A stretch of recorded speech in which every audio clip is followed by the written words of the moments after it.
আসসালামু আলাইকুম। সাকিব, তুমি দেশে আসো, কানাডায় ঘুরে কি করতেছো? দেশে আসো, তোমার জন্য নাস্তা রেডি করতেছি। সো এভাবেই বলতেছিলেন লাইভে তামিম এবং সাকিবের কথোপকথন। সো লাইভে আরো কি কি বলেছে সেটাই আজকে বলতেছি, ভিডিওটা না টেনে সম্পূর্ণ দেখতে থাকুন।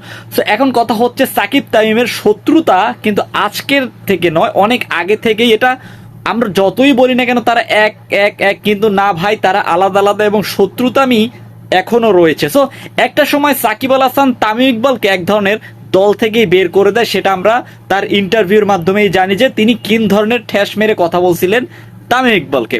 সো তামিম ইকবালকে এতই অসহায় মনে হচ্ছিল যে ভাই তামিম ইকবালের মতো, তামিম ইকবালের পাশে মনে হয় আর কেউ নেই, এবং সাকিব আল হাসানই একমাত্র লোক যিনি কিনা তার ক্ষমতার অপব্যবহার করে তিনি তাকে দল থেকে বের করে দিয়েছে। সো এরকমই হয়েছিল 2023 সালের ওয়ার্ল্ড কাপে, এবং যে ধরনের তার ইন্টারভিউতে সবকিছুই দেখা যাচ্ছিল। এবং বিপিএল এ বলেন না কেন, বিপিএল এ যখন তারা একে অপরের বিপক্ষে খেলতেছিল তখন তাদের রিয়াকশনটাও ছিল কিন্তু ঠিক সেই রকম, যে ভাই একটা সেলিব্রেশন আছে, ওই সেলিব্রেশনটা এখনো মনে পড়ে।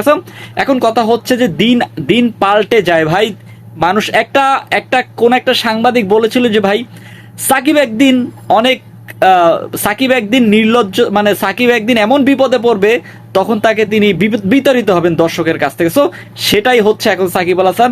সাকিব আল হাসানের প্রত্যেকটা স্টেপ বাই স্টেপ ভুল, প্রতিটা স্টেপেই ভুল, এবং সাকিব আল হাসান এটি ইমপ্রুভ এবং কাভার কিভাবে করবে সেটি হচ্ছে মেন ফ্যাক্ট। কিন্তু আমরা যে বাঙালি, পারফরমেন্স ভালো করলে হয়তোবা তাকে আবারও আমরা দলে দেখতে পাবো, ইভেন ভালো পারফরমেন্সের ফলস্বরূপ হিসেবে তাকে আমরা আবারও ভালোবাসা শুরু করবো। কিন্তু না, এটা স্টুডেন্ট, এটা আপনার মনের মধ্যে গেঁথে গেছে।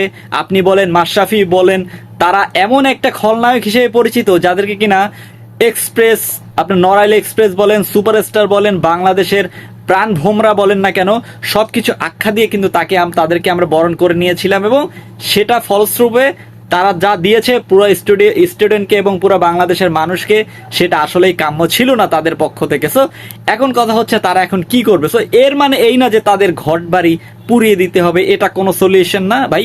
এটা রাগ ঢাক, এ ধরনের রাগ ঢাক দেখানোর কোনো মানে হয় না। আমি মনে করি তামিম ইকবাল বলেন, তামিম ইকবাল নিজেও কিন্তু অনেক ধরনের স্ট্যাটাস দেয় নাই। সো সবকিছু মিলিয়ে আমি মনে করি যে ভাই এই ঘর জ্বালানো পোড়ানো না করে আপনারা হয়তোবা কিছুদিনের জন্য তাকে ঘৃণা করতে পারেন, বাস এতটুকুই। কিন্তু সে দিন শেষে একটা ক্রিকেটার, তাই বলে তাকে যে তার ঘর বাড়ি পোড়াবেন এমনটা কোনো কথা না। হ্যাঁ, ঘৃণা তো অবশ্যই, তাই তিনি প্রাপ্য এটার, তাই বলে অন্যান্য কিছু করার আমি মনে করি না যে দরকার আছে।